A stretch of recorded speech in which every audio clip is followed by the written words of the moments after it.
Be a Heart Design is committed to creating and experiencing beauty. They create products that walk us through the joys and sorrows of life. Swaddle blankets, wooden puzzles, laptop sleeves, lunch boxes, digital planners, and my very favorite, paper planner that doesn't just keep my life organized, but also keeps me rooted in prayer. Everything created is designed to reflect God's goodness. Head on over to Be a Heart Design on Instagram and check out the many gifts for special occasions, the thoughtful little somethings to let someone know you're thinking of them, or head over and pick out something nice for yourself. Use code SSS15 for 15% off. Hello, I'm Allison Sullivan, and this is Sinner Saint Sister, a podcast that dives into whatever we might be feeling that day. I love introducing you to people that you might not know, but should. And I love connecting you with people you may already know and love, and then letting them share how they have lived life deeply. If you hear something over the next hour or so that you think a friend would enjoy, please consider sharing this episode. And if you haven't already, please consider writing a review. All of those things help us grow the podcast, which is really helpful. I hope you hear something that lets you know you are loved and helps you love one another. Welcome to Sinner Saint Sister.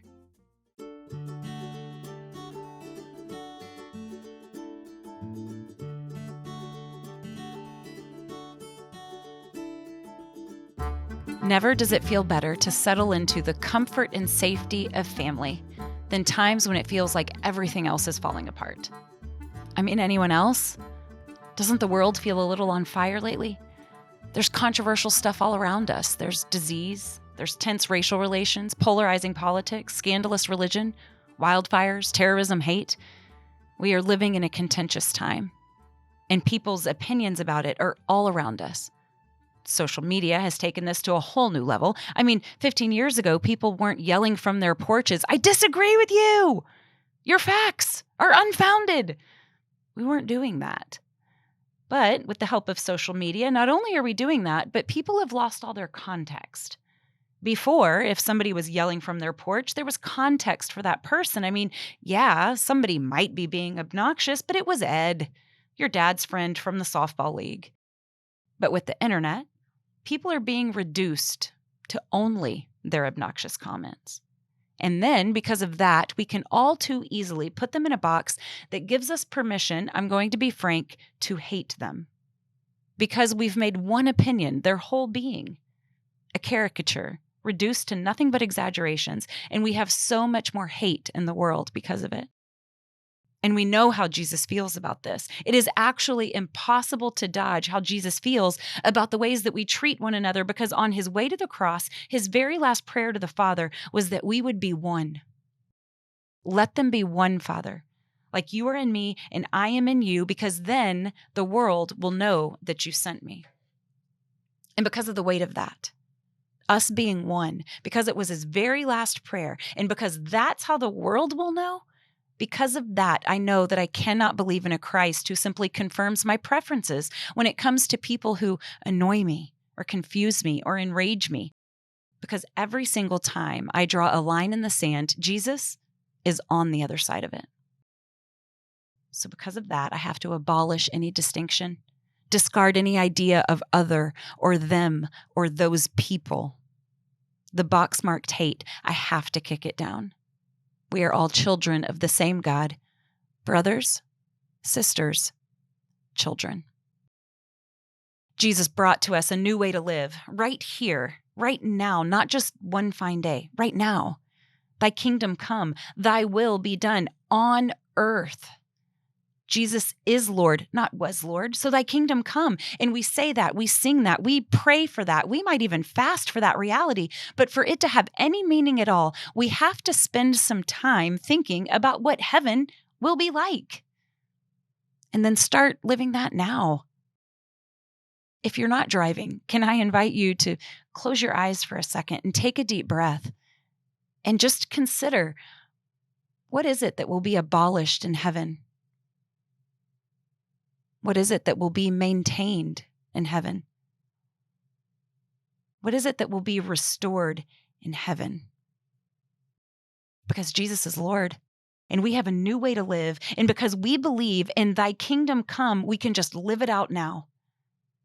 Some tangible things that help me with thy kingdom come is getting to know someone who's nothing like me. Our society is filled with numerous groups of people who face oppression, and if we don't believe that, then our circles aren't wide enough. We have to be willing to admit and address the complex realities within our world that create oppression and then avoid the spiritual laziness that keeps us from doing anything about it. Another thing is getting to know Jesus by going through the Gospels over and over and over again. Something new stands out to me every single time. And then lastly, the Beatitudes. I feel like I cannot understand Jesus apart from the Beatitudes.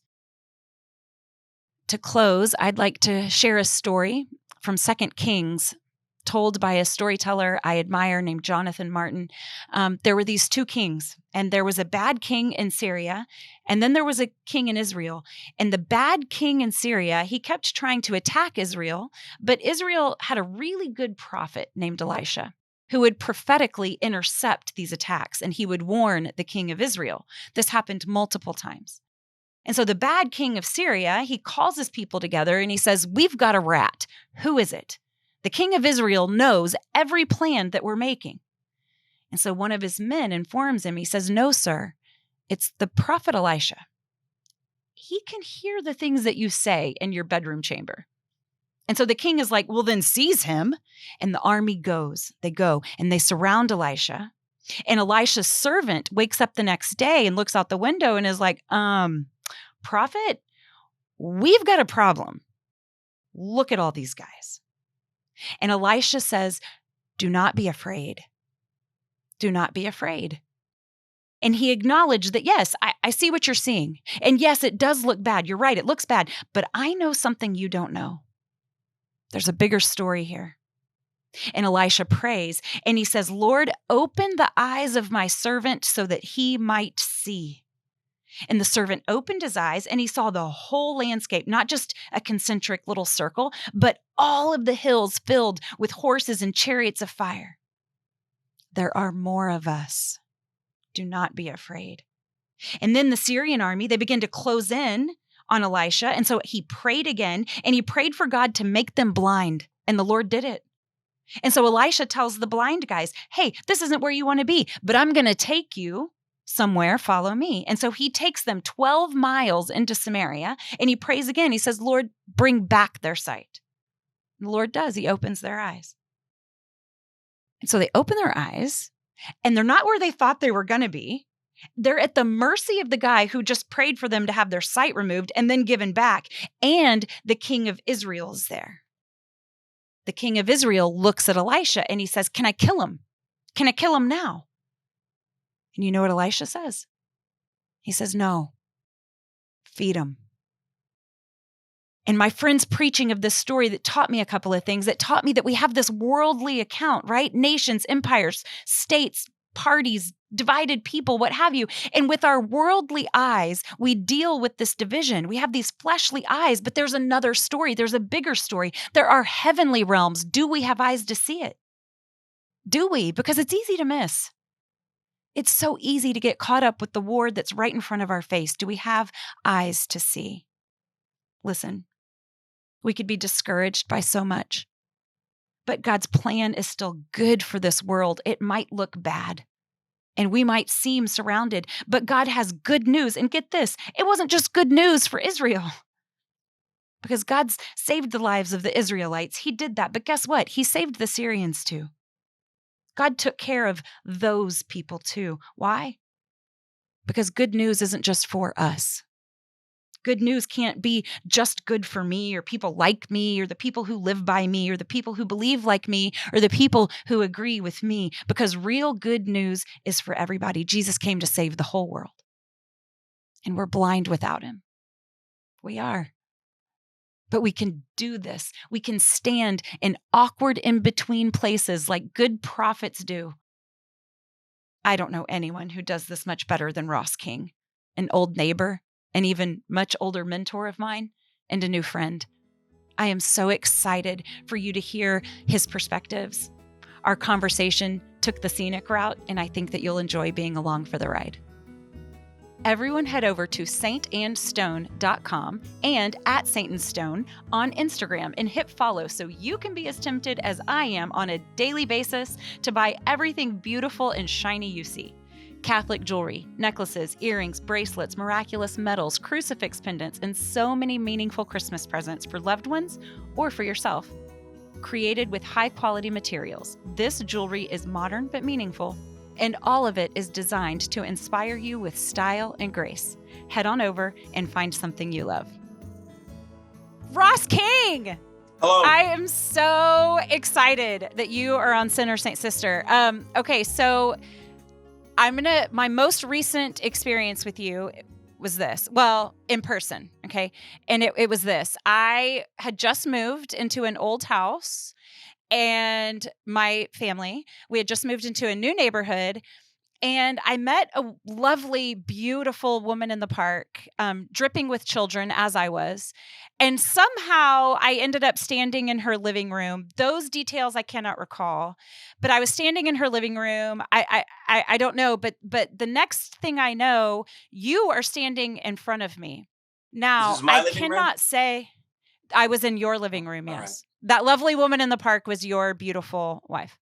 And I cannot recall the details of why I was there, like I said. And I did not recognize you facially. Like, there was no like physical recognition of you. This is going to sound a little woohoo, but because we love the Holy Spirit together, you're going to know what I mean.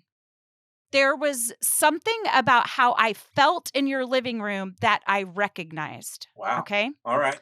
I know. I'm okay with that. I know.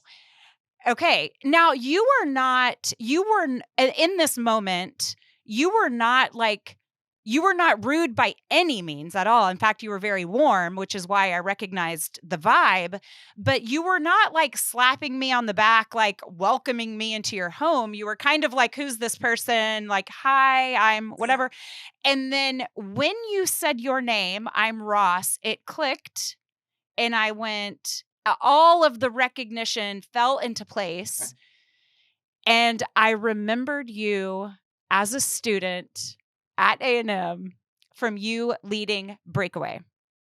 And you led me deeper into prayer so many times through your worship, through leading worship, that I feel like my soul just instantly recognized yours.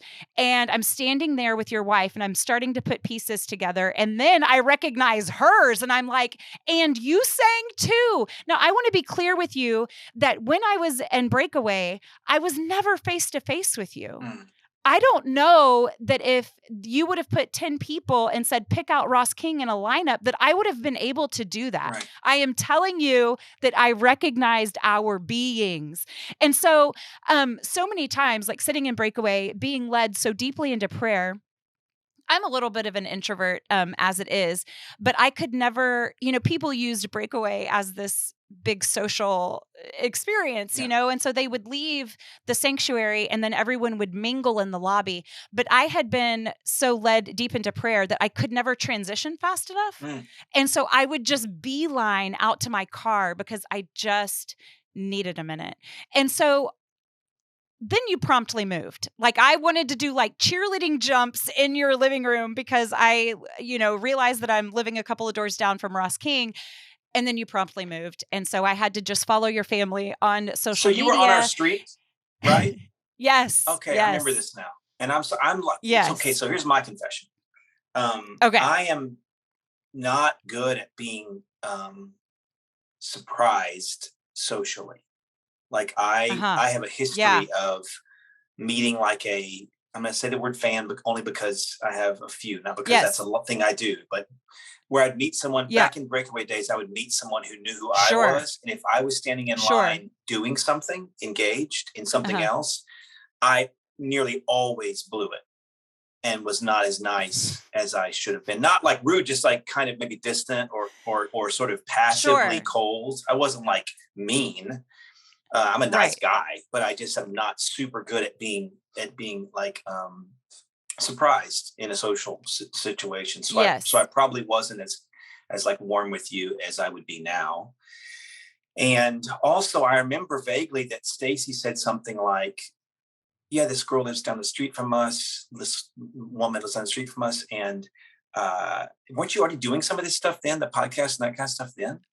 You know, in the early days, I remember her saying something about you being somewhat kind of she was kind of joking that you were a low-level internet rock star, you know, and that we had a lot of similar interests and stuff. And I remember being really, really excited about that. But that was right when we were planning to move and thinking, well, somebody cool lives down the street and now we're leaving. So bummer. Yes. Yeah. And I would be more sad about that than I actually am, except that I've gotten to follow you on social media and see your written thoughts and realize that while I cannot do cheerleading moves in your living room, I can cheer you on in this way. And you do not have to hesitate to call me a fan. I am such a fan, and I'm so glad that you're on the show. So tell listeners a little bit about just yourself. Who is Russ King? Who do you love? What are you working on? Yeah, sure. First, I want to say that the idea that I would be on your podcast when I only qualify for 2 of the words is a real honor. I am a saint and a sinner, but not a sister. And I appreciate that you trust me. It does take a special dude to make it on the show. To bring my, testosterone, and there's a lot of it to this. Trust me, there's a lot. More than most guys. No, but I'm really honored. And and I mean that because I love this format of like just getting to chat with people and talk in kind of an unplanned, spontaneous, take it where it leads kind of way. So thank you. Thank you so much for trusting me. Okay. So we moved here a few years ago and I've been a singer, songwriter, and a musician, a creative for all of my grown-up life. And so we moved here because I'd gotten into this. Where's here? Oh, sorry, Nashville. We moved to Nashville from Bryan College Station where we lived down the street from each other. Because I had gotten into writing for other people and I kind of moved from only writing Ross King songs to, I'm using air quotes for those who can't see, to writing songs for other people with the purpose of, they can go out and do that. And people who are younger and cooler and prettier can go out and just like do things. And I can create in ways that informs and fuels and all that. And kind of a royalties based, thing. And that was going pretty well. And so we moved so that I could pursue that in a more kind of full-time way, kind of keep the momentum going. Because at the time I was flying out from Texas to Nashville a pretty good bit to do it and just never could maintain anything, So so since we moved, my goal was to be done kind of being an artist in any kind of like presence, social media or any of that. But for a variety of reasons, it's just, that didn't really happen. Like, I've done okay in the songwriter thing, but I just continue to have, I don't know, kind of the fire shut up in my bones and I can't keep it in, sort of thing has been happening. And, 2016 up until now has definitely been a part of that.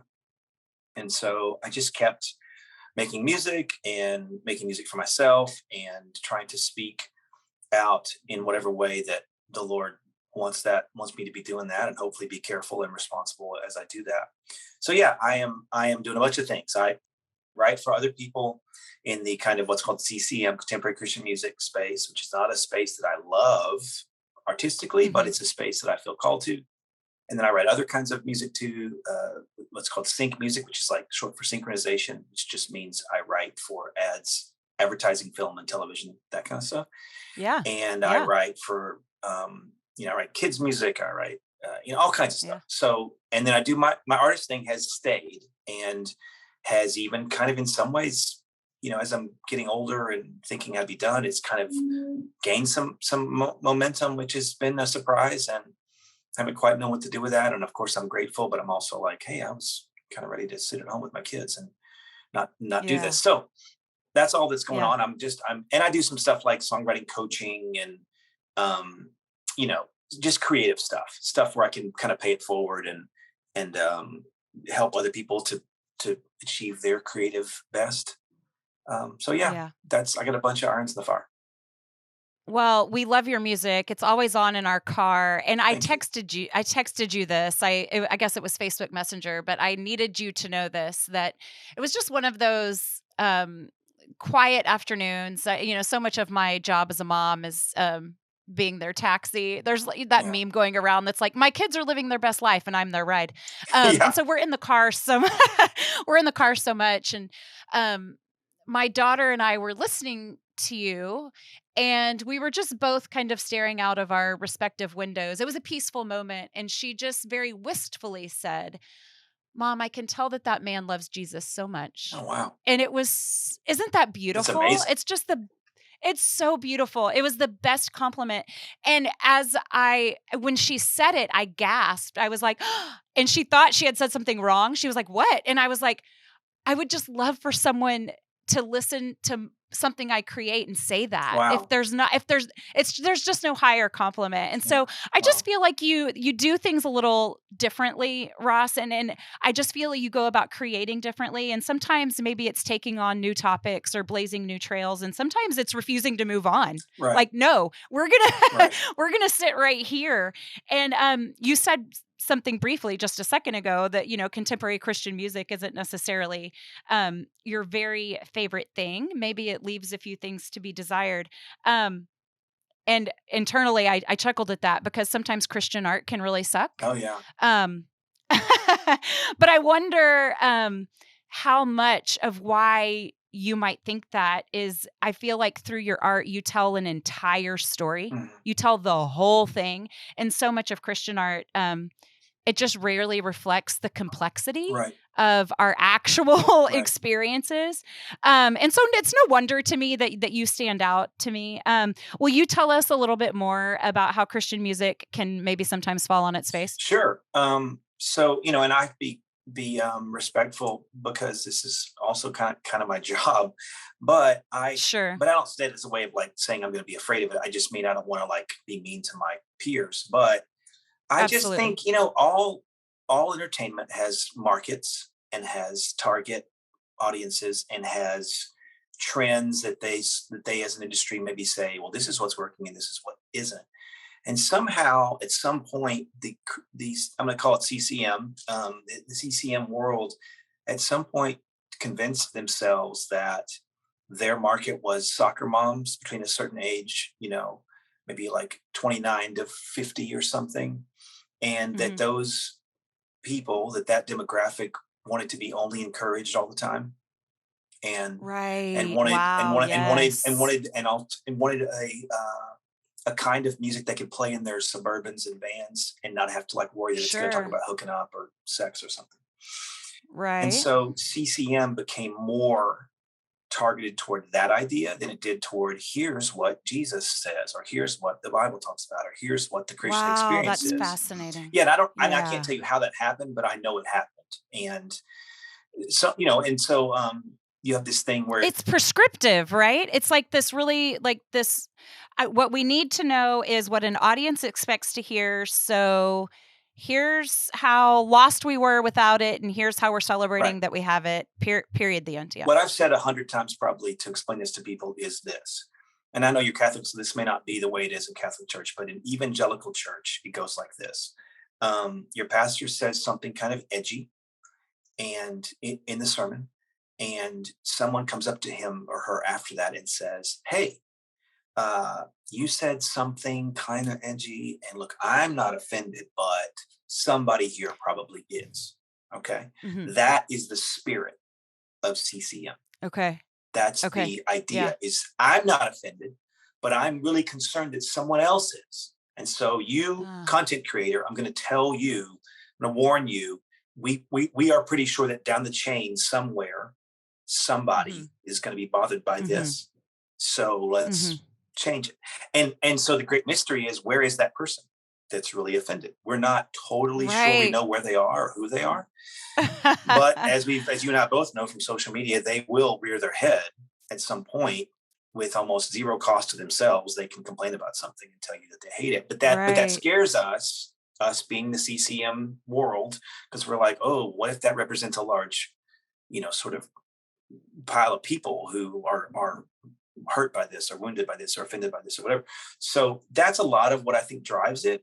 And so to avoid that, they just say, well, look, we can avoid that by simply doing this one thing, which is talk about how God loves people, talk about how he's faithful to us, talk about how he forgives sins, I have an Anglican friend who said to me, he was talking about liturgy, and he said, liturgy has all these elements to it, and he said, you evangelical Protestants are basically only concerned with assurance of pardon and adoration, right? And do you know the liturgy? I assume, do you guys have that? I don't know if you have that, but the liturgy has these elements. Sure. And there's several, Of course, yeah. Passing of the peace and the benediction, all these different things, the communion, whatever. And he said, you guys only talk about in your songs assurance of pardon. So I am assured that I am forgiven, and adoration. Isn't God great? Right. So, and it's funny, like, I was like, oh my gosh, and I think that's a lot of it too, is that we're just devoted to saying, I promise you, you are forgiven. Don't worry, no matter what you do, you are forgiven. And isn't God great? So that's kind of the elements that sort of, whether it's worship in the evangelical church or whether it's CCM, kind of more like radio songs, that's what we're going for. Yeah. As opposed to this whole breadth of human experience. Right. So it's like just these parts, throw some glitter on that and call it good. Right. And I, for a variety of reasons, I just want more than that. And I obviously experience more than that. And my personal journey has taught me that the people who I interact with want more than that. And, and even so for me, it's even kind of pragmatic, like, oh, I'll write in the spaces in between what these people are talking about. They've already covered that. They've covered all those things. I'll deal with this stuff in the spaces. And as you know, in this crazy sort of niche market world we're in, there's always plenty of people who, if you could take a narrow little thing, and if you really work on that thing, you have a lot of people who might be interested in that little tiny thing. There are. Absolutely. And so in my little lane of talking in between the spaces of what CCM talks about, I found a really viable and loyal and kind of monetizable market of people who want to hear me talk about depression and anxiety and hard questions and whatever, whatever the things are. Stuff that wouldn't maybe be covered in my CCM job. Yeah. So, as I was kind of thinking about this, I don't know what you think about this. This is a risk maybe, but I feel like there's also a component of, if anyone were to call into question the quality of that work, I feel like so many times Christian artists can kind of hide behind this security blanket of, well, this is just the persecution I've been promised. Sure. Right. It's like, right. It's like, oh, well, this isn't well received because it's the message that I've been called to give. Right. And so this criticism, persecution, is just evidence that I'm speaking the truth, And so how do we just enter that cycle? Yeah. And that's bigger than CCM, right? That's you and me can get something in our brain that we think God is telling us. And then the first person that tells us no, we're like, oh, that person's just a hater, or that person doesn't believe what I believe. But you're right. There is some kind of a, have you listened to all this Mars Hill podcast everyone's listening to? Okay, it's fascinating, but it's you can file it away. But it's called The Rise and Fall of Mars Hill. It's about this Mark Driscoll guy. Oh, sure. And of course, and kind of I know what you're talking about. Kind of I think kind of the point of the podcast is to say, when things work, and again, I'm using air quotes, when things work, it's harder for us to say, wait, it's harder for us to look closely at them and critique them, because if the numbers are there, if the success is there, because someone can always say, well, look at the fruit. Look at the fruit of that. It must be, you must be wrong. Even though Jesus is so clear about narrow roads and wide roads and all that stuff, right? He's not talking about how big it is. He's saying, eat my flesh, drink my blood. And they're all leaving because he's talking about cannibalism, or whatever. But we're so convinced if something is big and it's making a little money, that it must be God's will, and that's so backwards and weird and worldly, but we just do it. So all that to say, I think CCM probably suffers somewhat from that, is they have enough success that they're able to say, look, it's working. This is working. We're doing this thing. Right. So I don't know. Why can't everything just be like Ted Lasso, Ross? Don't even get me started, right? I mean, I know, right? It's like, oh, the world's hanging on by a thread, but have you seen Ted Lasso? Like that's how I'm making friends these days. Well, and now you're getting into the whole idea of like, why is kindness so revolutionary? Why is a nice guy such an outlier? Yes, this kind-hearted, bumbling fish out of water. Right. He's just determined to improve everybody around him. Gosh, I know. I could go on and on. I will admit that at first, this whole golly gee approach wasn't really working for me. Sure. It was like, oh, let's just wait and see how he's a jerk like the rest of us. But it gets exposed that there's more to it than that. Yes. Yeah. Well, and then he's not a jerk. And you're like, okay, let me analyze myself. Yeah, he's not. but he's finding a way, but he's coping so hard with something, and I think that's, look, your skepticism about it is warranted. And I felt like that too. Like how good can a show about a nice guy be about soccer and care about sports and whatever. But then you start to like see that there's this hurting going on, in all these different places. And I'm fascinated by this idea that somebody showed up in 2021, or I guess in 2020, with a show centered so much around positivity, but also around like hurting and forgiveness and and stepping across lines. I think it's great. And I say all the time, there's more gospel in that show than in a lot of Christian media that I'm seeing. Right. I know it. Okay. So I feel like you name your hurt in your art.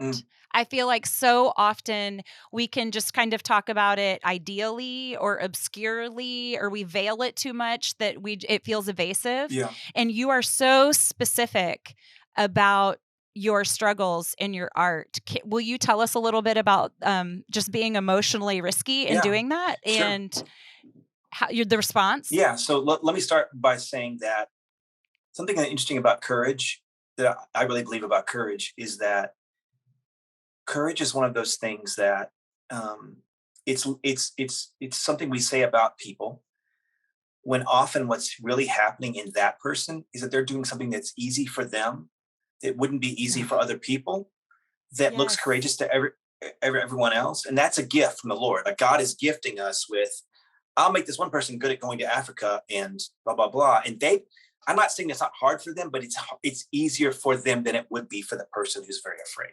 Okay. I have to. Yeah, jump in. I have to interject because I have full body chills right now, because people will call me brave all the time. And I'm like, I don't, that does not feel brave to me. Right. I'm just doing my own self like this. I can't not. And if I were to try not to do the thing that you're saying is brave, it would feel like a cat clawing to get out. And there's probably other things in your life that would scare the crap out of you.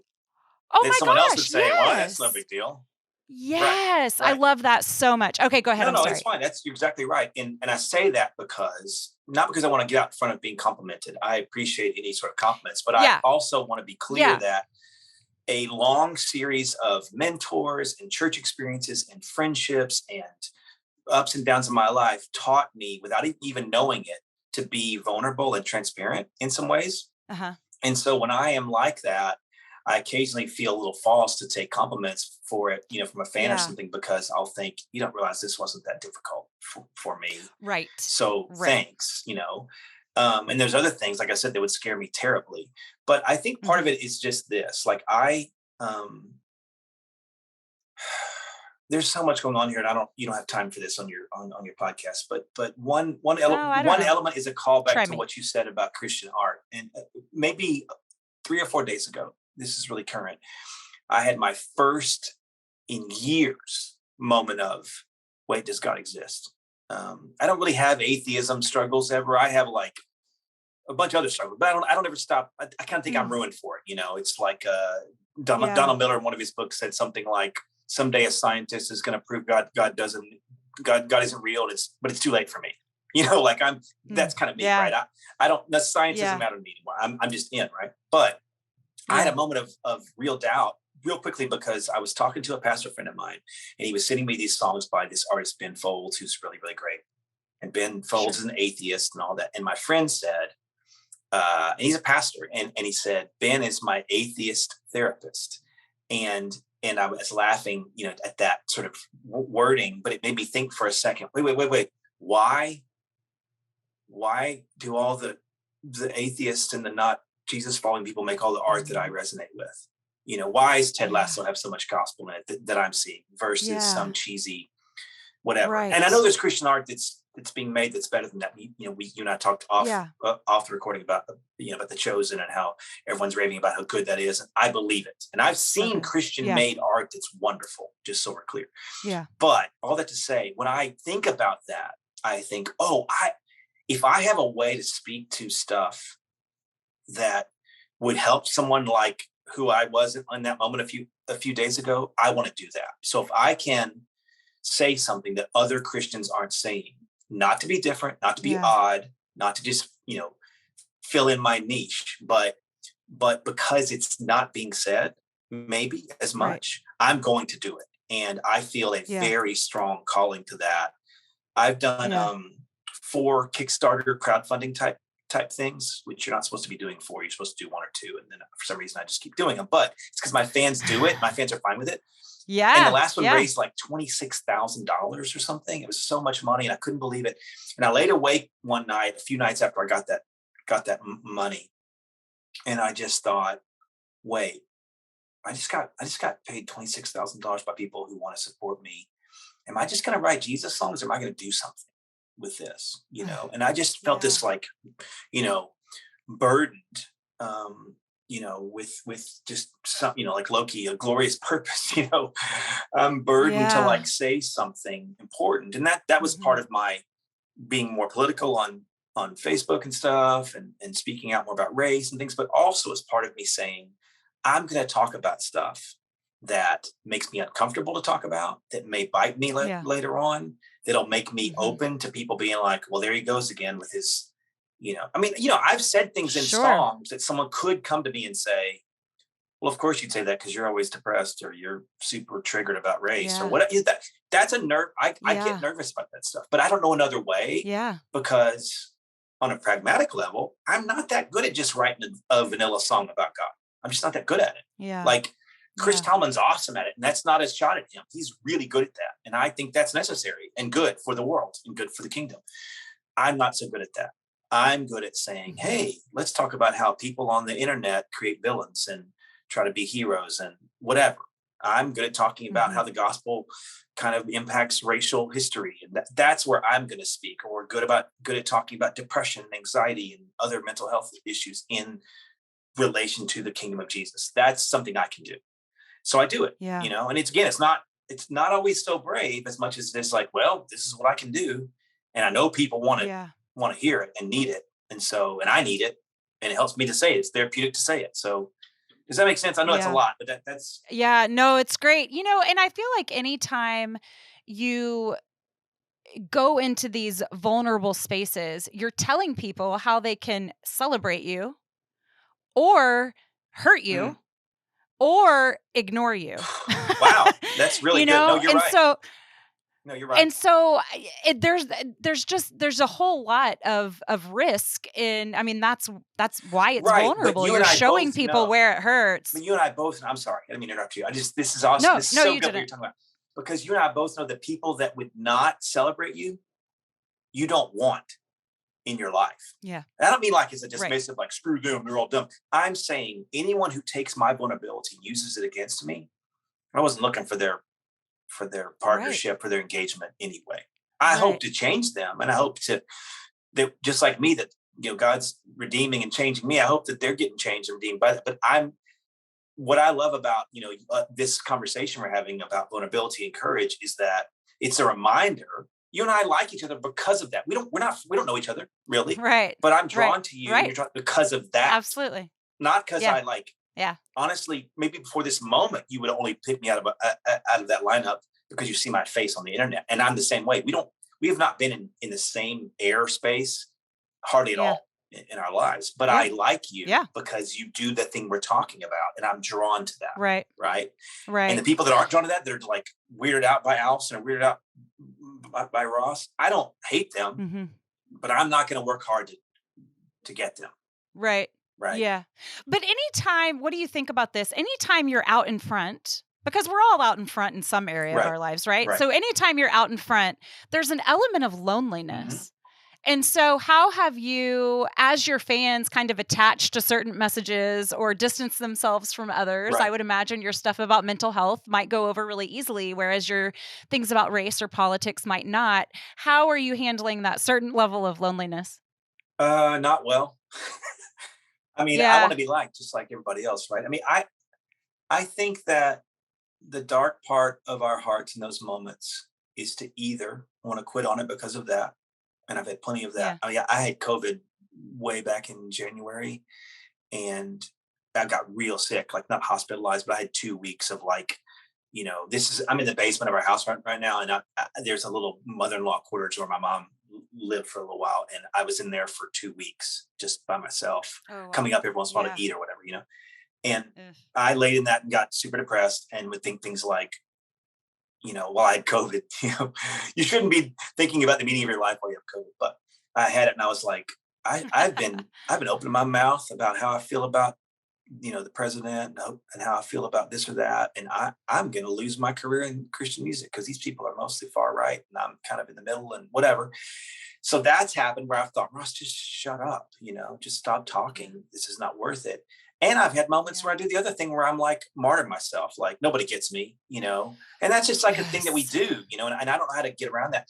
But it also ideally drives me deeper into real relationships with both God and with people who really love me, right? Because the other thing is, I think you probably get this, is that those folks who are mad at you would still probably have a coffee or a beer with you and be your friend if you really pushed it and just said, hey, I know we disagree about this thing, but I love you and I care about your kid. And how's your wife? How's your friend? They still do that, and I have a guy I've been kind of low level debating with for about the last year and a half. Who was a big time, like 20-year fan of my music. And we have these kind of Facebook Messenger debates that's been going on for like 2 years since I started speaking out about, politics and race stuff. And, he's just far, far, far right. And kind of in that way that is like, he's all in on the right agenda. Like, and I would argue, and I'll say this, I'm not saying his name, but if he hears this, he'll know it's him. I've told him, I would argue, to a point of idolatry. I think you just bought into this over the Bible, over the kingdom of Jesus, and have kind of molded Jesus into that, which is not a good thing to do. And I'm sure I've done the same thing with my agenda, but I've told him that, and we've had but I love that guy. And when I don't hear from him for a couple months, I'm like, hey man, how you doing? How's it been? How's your family? And because I can tell he cares about me and is really just asking because he's worried. Someone told him that when someone starts to go left politically, that means they're no longer Jesus follower. He's just trying to make sure I'm not, falling off a cliff. And I think what we need is more of that, instead of, anybody who voted for Trump is clearly a racist. Anybody who voted for Biden clearly hates babies. That we can't. That's not going to work. We can't do that anymore. That doesn't work. It's not true, and it doesn't work. And all it's going to do is make us more. It's going to make us dismiss each other. The big enemy, Allison, is not hatred. I don't think it's dismissiveness. Hatred's bad. I like it. It's real bad. But most of us don't hate lots and lots of people. The real haters, the true haters, are on the fringes for the most part. Yeah. Okay. But dismissiveness, that's everywhere. I can just be done with you. If I don't like what you do, I'll just be done with you. Does that make sense? That's that subtle thing, right?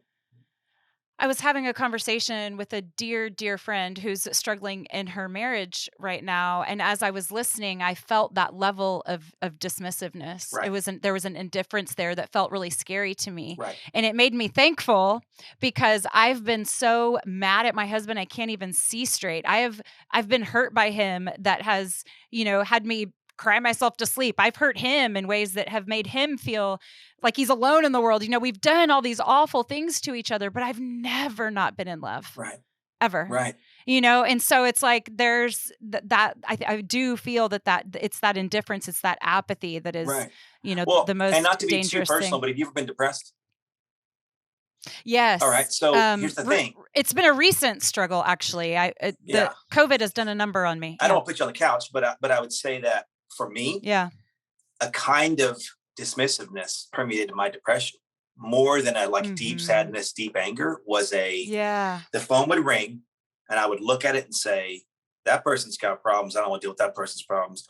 I wasn't mad. I just was just, and I could turn things off. And I just know that when I'm at my lowest place, you're not going to get me like, your big threat from Ross King, if you make me mad, is not that I'm going to like confront you and yell at you. It's I'm just going to quit caring about you. Right?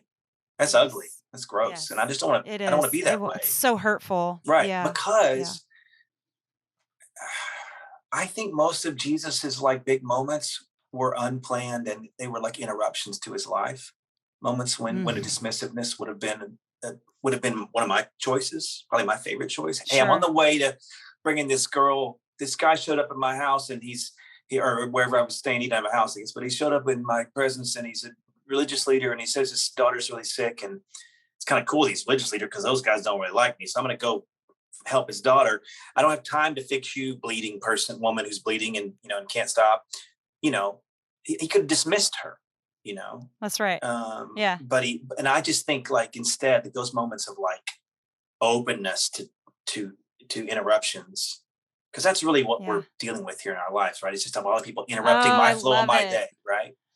And having enough margin in our lives that we can allow for godly interruption. That is, I don't. I'm terrible at it. So, which is honestly, that's back to that thing about you in my living room. You were probably interrupting my day. You know what I mean? And I certainly was. I just mean you were like trying to move. Sure, probably. Yeah. Oh, I remember this now. We were in the middle of moving, and you just kind of this all came together now. See, and my memory's terrible, I love it. So Well, so last thing, I know that we're kind of joking about Ted Lasso, except we're not. But there is this. There's this amazing opportunity as believers in the world to transform the secular with the sacred. Yes.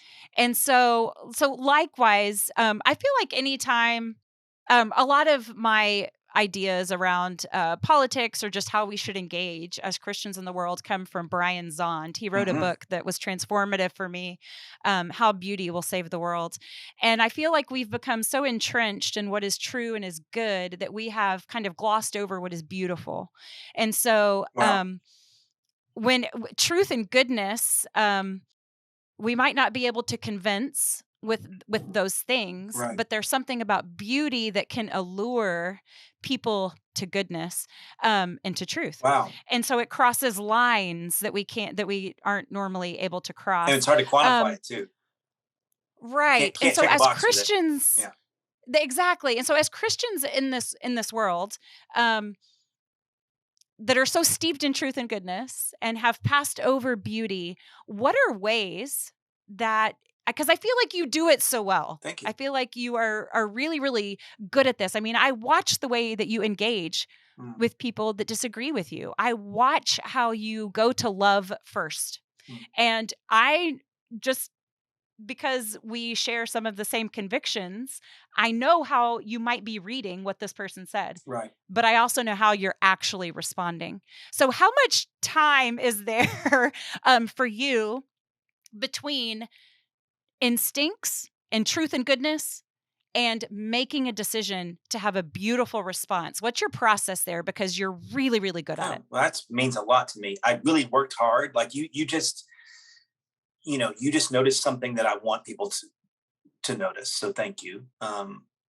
Look, part of this is I'm nearly 50 and I didn't do it that way for a long, long, long time. I love to zing people. I would love to just zap somebody, a thing happened the other day where on someone tagged me and said, tagged me on an Instagram post of there was an Instagram account that kind of is a jokey. It's just classic 2021 on the internet. It's this jokey thing where it's a worship leader themed, Star Wars themed IG account. Okay. That kind of makes worship leader jokes with Star Wars memes, that's about as, niche as you can get, that's like so narrow, right? But it's pretty brilliant. Well, they had made fun of there's two songs. There's Hallelujah for the Cross that I had written years ago. Is a song that I'd written, and it's the Newsboys did it. Okay. The Newsboys are kind of they can be a little bit considered kind of hokey, cheesy. And there's another one written by a guy named Chris McClarney, who's just super good. and his song is good. And the meme was basically kind of making fun of these two different versions of the song and saying, you thought you were going to be doing the good one, but you said you're doing the Newsboys one. And so I was really tempted to just sing this guy because I wrote that song about a month after my dad drowned, and wrote it as a way to like speak to my lack of belief about Jesus beating death. And so I'm way triggered by that, right? But that he doesn't know that. He doesn't know that, right? Of course. And so I, instead of responding, I sat with it for a day because I was like, what kind of baby am I going to look like if I, like that person who can't take a joke on the internet? That's a terrible thing, right? Oh gosh, Ross. And the guy doesn't know any better, right? So I sat with it for a day, and I screenshotted it, and then I wrote a separate post on my wall, and I didn't tag him. And I said, you can go look at it, but I basically said, this happened, and I got so petty, you guys, about it. And in my heart, I just wanted to like burn this guy with this sort of conversation killing trump card story about my dad drowning, which is just you can win every argument if your dad drowns. Right. You can just be like, oh, well, hold on, watch this dramatic thing. And so I posted and said, this is how petty that I was. Just want everyone to know that I wanted to zing this guy. But how about this? And then I wrote what I drafted to say to him, which was a zing, right? And it was like, hey, good joke. Course. Good joke. I wrote that song about a month after my dad drowned because I wasn't sure if I believed in Jesus beating death anymore. Then I went around the country singing this song to try to get my faith back. But I was so depressed, it didn't totally work. And then the Newsboys, who are super famous, cut it and paid a bunch of my bills and brought this redemptive thing to me because this thing happened where this group I don't even really like that much cut this song of mine and gave me a bunch of money. And I feel better about it. But good joke. Right? Because I kind of want the guy to think about, or people to think about the power of being a jackass on the internet because you want to get followers. That's right. Because that's all we're really doing. You and me too included. We're just watch me be cool on the internet. And that has consequences. And I wasn't super wounded by what that guy did, but I was more kind of wounded by the justice of it. I know you get this. Of course. Of like, if this wasn't me, I'd be really ticked off right now, right? And so I kind of am still, right? So all that to say, then the guy shows up because someone tells him about it. And he's kind of feeling sort of defensive. He has 35,000 followers, and I've kind of zinged him. And I didn't tag him. I didn't tell anyone where this was from, but someone else saw it, and told him. So then we have this great conversation where I just say to him, where he kind of tries to turn it into briefly, an argument about whether or not I'm really hurt, to divert the conversation to just admit that you're hurt by this, and I'm like, hold on, this isn't the point. The point is that it's okay for us to be, you made a joke in front of the whole world. I made a counter thing on my own wall. I'm allowed to do that. And you can just sit there and take him. You can either apologize, which I don't need you to do, or you can say, you did a good job kind of getting me back. Right. It's okay. It doesn't matter, And ultimately it was great because he was so humble and so teachable and so cool about it. And kind of said, I think I sound like I'm arguing with you and I shouldn't, whatever. And I was like, dude, it's okay. I'm being kind of a child about this. I admitted that. And that's because the point of that, Allison, is that, yes, I handled it well, that I waited a day and didn't go on his wall and be whatever. But I also kind of got my cake and eat it too moment because I got to zing him on my wall. And everyone's like, oh, Ross, I'm so sorry you went through this. Everyone's like sympathetic toward me. It's all a gross internet thing. And what I'm trying to get at is on all those moments, I ask myself, what's my goal here? Is my goal to win against this person or to like get farther down the path with unity and kindness and whatever? Yeah. And my goal when someone does what you are talking about doing on the internet with me in the flesh, in the moment, is to say, oh, watch this. I'm going to win because I'm a writer. Okay. So I'm good with words. I can do this and I'm a smart mouth and I'm good at all that stuff. But what does that do for anybody? Right. Versus if I go counter to what I'm sort of fleshly prone to and say, hey, hold on. Do you want to have a good dialogue about this? Because I want us to both know more at the end of this. I want us to both love Jesus more. Are you coming from a place of Christianity? Or are you just, if I don't know you, are you a person who wants to get closer to God? whatever. And I don't always handle it well, but I try really hard to ask, what's my goal here? And how am I going to get there? Yeah. There's nothing more depressing to me, and I'm guilty, but there's nothing more depressing to me than watching Christians look exactly like the world. Right. If I've had these really grand moments of doubt lately, as the church has been, everything is so above ground right now, everything's a little fever pitched, that watching Christians look just like the world has been just I feel soul sick. Yeah. And so, there is an opportunity to create clarity. There's an opportunity to turn, hate and hostility into love and forgiveness. But every single bit of that takes a second. It is definitely not instinctive. Right. And so that's been my biggest tool is waiting a second. So do you feel, and sometimes that just means letting it go altogether. Like I can just let that sit by itself and then you can be the only jerk. Right. Okay. So let me interview you for a second. So you do that stuff. You post incendiary, controversial things. How do you handle it? Is what I just described the way you do it? So, how there's those people, and I can be this person, so I'm not saying I'm always this way, but how there are people that are like, oh man, what I should have said came to me in the shower 3 hours later. Or, oh man, I sat up in bed at 3 a.m. with just the right thing to say. I'm the person that's like later in the shower going, man, I shouldn't have said that. Right. I'm the person at 3 a.m. going, I shouldn't have said that. So my impulses are quick. And I like words too. Mm-hmm. I think communicating well is really important. Right. So they're usually kind of right at the tip of my tongue. So for me, it's just a waiting game. Right. My husband is as steady and as kind as they come. Yeah. And so and a lot of times I have to check myself when there's responses that I have that I don't want to run by him. There's usually a reason. Right. No, listen, if I know that he's going to bring me back to center. The world would be terrible. Oh, right. Because my wife is just like that and I'm just like you. Yeah. And that's dangerous. Right. You've got to have that balance. I know. Yeah, for sure. Okay. So Ross, I'd love to close with, I want to know who your heroes are. Who do you look up to? Jesus. No. Obviously. No, I have been doing a deep dive on race stuff for the last couple of years. So a lot of what I will answer for you there is that. There is Brian Stevenson, who wrote Just Mercy and is, runs Equal Justice Initiative, is doing work that the gospel, that the gospel needs, that the world needs. And anyone who's listening who doesn't know who that is, just go look up Brian Stevenson and read anything or watch anything that you can watch, and just let your soul be nurtured. I have, I just, anytime people make space for, and I wouldn't say opposing views, but make space for their adversaries, I am interested, and intrigued, right? Right. And so, I mean, I wouldn't name a bunch of people, but I would just say that, like, I do love people like, authors that I've read, like a C.S. Lewis or even maybe more obscure stuff, I've been really impacted by the work of Richard Foster. He wrote a bunch of, like, he's a Quaker, and he wrote Celebration of Discipline, and he wrote this Freedom of Simplicity and some other stuff. And he's always like simple life stuff, which I love. Or like Frederick Buechner, who's this sort of very literary. He's kind of he's sort of like God, you're making me draw blanks.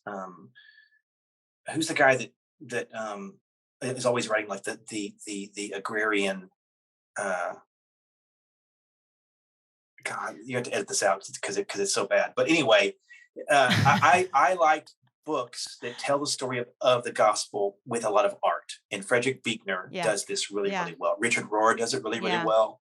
Love him. And Andrew Peterson is wonderful. Yeah. And so, but I'm currently in a place where I'm drawn to probably a lot of people that are going to be less well known. There's again Esau McCauley, who's an Anglican, Black Anglican priest who I just wrote a book called Reading While Black that has been shocking me, and there's a guy named Jamar Tisby who's doing that, and then you've got Be the Bridge. Latasha Morrison is doing some great work, and so there's just a lot of and that's me kind of throwing maybe some of my trying to be cred on my race stuff, but that's where I am right now. That's currently what I'm trying to read with my two sons being. My oldest son turned 18. His brother is about to turn 15, and biracial. And so I'm trying to learn as much as I can because of stuff that they deal with and talk about. And so a lot of my heroes right now are going to be race stuff, yeah. I appreciate your friendship so much. We live in a world gone wrong, and it's been wrong for a really long time. And we're really bad at choosing right and wrong for ourselves. We're really bad at being God apart from God, right. Well, in general. But there's people like you in the world that are very comforting to follow, that are living so outside of a self-centered experience. Thank you. I feel like so much of our culture is so individualistic, and we have this obsession with the private self. And when that happens, when we're not including our neighbor like you do, when we're not leading community like you do, and just such a significant just ways of sharing stories and then accepting other people's stories. You don't just put it out, but you take it in. Thank you. And when we do that, it does not obscure this giant picture that God is constantly working on. So I appreciate you so much. I appreciate your example. It is a pleasure to follow along. Tell everyone else where they can support you, follow you, find you, all the things. I mean, I'm rosskingmusic.com is just kind of the hub, and it's currently under a lot of construction, but that's a thing. Or just find any place you look up Ross King Music on any of the socials. I'll be mostly on those. Just go find me on your favorite streaming platform and hit shuffle. And hopefully you won't go too far back in my catalog where it sounds terrible. You'll hear the recent stuff. But those are all places you can find me. Yeah, thank you very, very much for having me. Thank you, Ross. Wendellberry is who I was thinking of. Wendellberry. That's who I drew like a blank for some reason. Anyway, but no, thank you so much for having me, and thank you for trusting me with this time. And I take it very seriously, and I'm just grateful. I'm grateful for your voice in this, and I'm grateful that you live in my hometown. So yes, awesome. Hopefully our paths will cross again soon. I hope so. See ya. Bye. Be Rooted Bead Co. is a small business working to create chic and classic jewelry meant to remind you of who you are, who you hope to be, and what inspires you. With bracelets and necklaces that transition effortlessly from the gym or school pickup to date nights and weddings, their hope is that their jewelry brings goodness and holiness into the ordinary and everyday. The heart of Be Rooted is custom bracelets that are meant to bring you back to what really matters. Maybe that's children or a spouse or a word that breathes life and purpose. My bracelet says a simple "send me." It's a prayer that keeps me focused on loving the people that God has put before me. You can find them on Instagram at BeRooted_Beadco or their website, BeRootedBeadco.com. With the holidays approaching, Be Rooted is the perfect thoughtful gift. You can use the code SISTER for 15% off. Hi, Beefy! Beefinator! Hi. Okay, so we had this very surreal moment a week ago, and it was at the ballpark. And you live in Houston, and I live an hour and a half away. And so anytime that we see each other, it has to be very planned. Like, we don't just happen upon each other. Except we were both an hour away from our homes. We were at a baseball tournament, and our family was on our way out, and your family was on your way in, and we saw each other through windshields, and we stared in disbelief at one another, perhaps for a moment too long, like someone might have honked. And then we spent the rest of the day together, watching baseball together, and then went and grabbed dinner afterwards, and it was amazing. Like, we could not pick our jaws up off the floor. We could not believe the generosity of God. I still cannot believe it. It is like, and I was having a really, really heavy weekend, and there's literally nowhere and no one that I would have rather been with. It's like shocking. And we just kept saying, Jesus loves us so much. Yes. Crazy. Well, like, just to see each other out in the wild like that, like, we just kept like shaking our head in denial. Yes. Like, I cannot believe this is so like weird. Actually happening. Yes. I feel like moments of surprise like that, they amplify, like the emotion of surprise, it amplifies what's good, and it can also amplify what's bad. But like, it was in that surprising moment, like we just amplified all the good. Okay. So speaking of surprise, did anything surprise you about Ross's interview? I loved his interview. Isn't he so legit good? Took notes. So one thing I actually wrote down is that I was surprised to hear him say or like admit or put out into the world that he doesn't particularly like Christian music, but he feels called to it. So he continues to answer the call and do it and tries to do it well.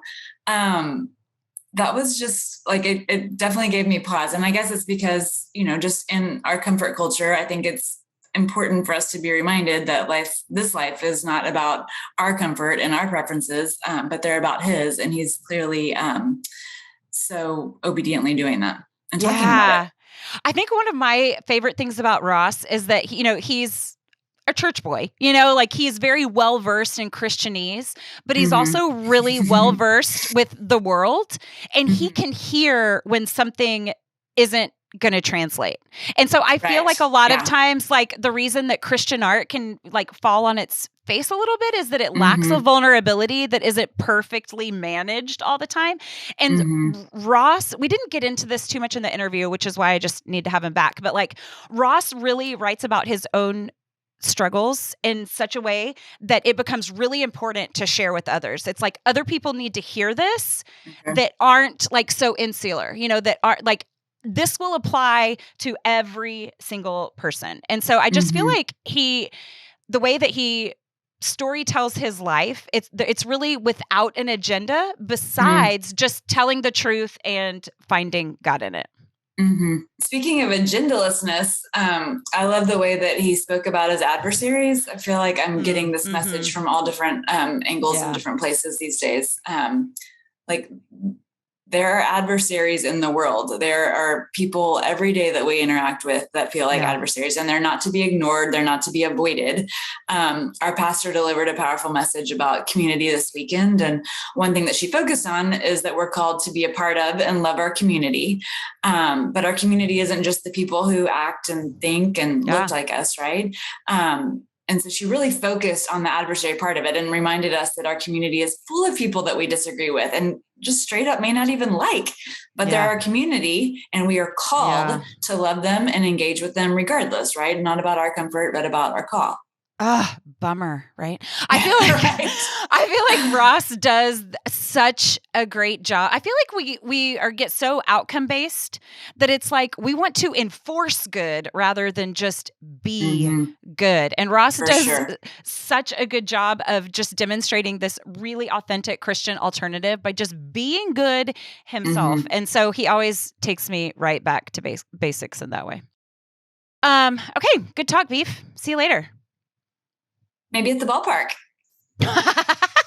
Can he do it twice? I don't know. He fed thousands twice. You never know. Fair. See you, Beef. Bye. Bye. It has been all my pleasure watching Valerie at Pax Beloved share her many artistic gifts with the world. She creates Catholic artwork and gifts with such love and detail. Sometimes I'll be on Instagram and will stop mid-scroll to pray with some image that she has created that has left me speechless. Her creations line my prayer closet. Please go follow her there at pax.valerie and head over to her website at paxbeloved.com. You can use the code SSS20 to get 20% off.